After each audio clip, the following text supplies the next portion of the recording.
അല്ല, കീർത്തി എവിടെ? അവക്ക് പട്ടണത്തില് നല്ലൊരു ജോലി കിട്ടി മോളെ. എടി, ഒരുപാട് പഠിച്ചിട്ടും ജോലി കിട്ടാൻ വലിയ ബുദ്ധിമുട്ടാണെന്നല്ലേ നീ പറഞ്ഞുകൊണ്ടിരുന്നത്? പക്ഷേ പഠിത്തം പൂർത്തിയാക്കാത്ത എന്റെ കീർത്തി മോൾക്ക് നല്ല ഒന്നാന്തരം ജോലിയാ കിട്ടിയത്. എടി, നിനക്ക് സ്വപ്നം പോലും കാണാൻ പറ്റാത്ത അത്ര ശമ്പളവും. കീർത്തിക്ക് എവിടെയാ ജോലി കിട്ടിയത്?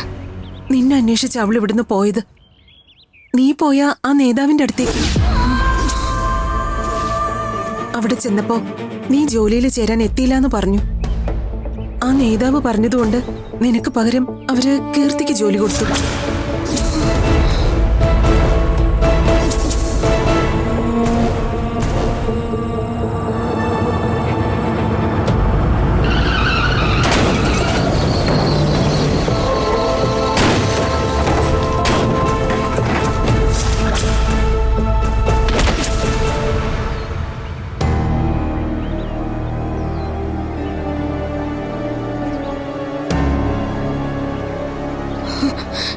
എനിക്കൊരിടം വരെ പോണം.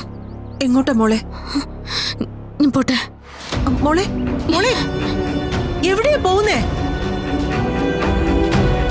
മോളെ, എങ്ങോട്ടാ പോകുന്നെന്ന് പറഞ്ഞിട്ട് പോ.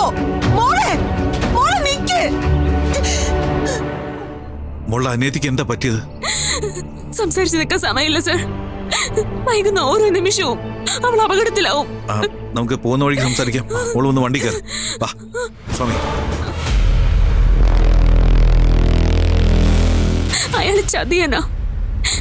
രാഷ്ട്രീയത്തിന്റെ മറവില് പെൺകുട്ടികളെ ചീത്തയാക്കുന്നവനാ. മോള് വിഷമിക്കണ്ട. മോളുടെ അനിയത്തിയെ നമ്മൾ കണ്ടുപിടിക്കും.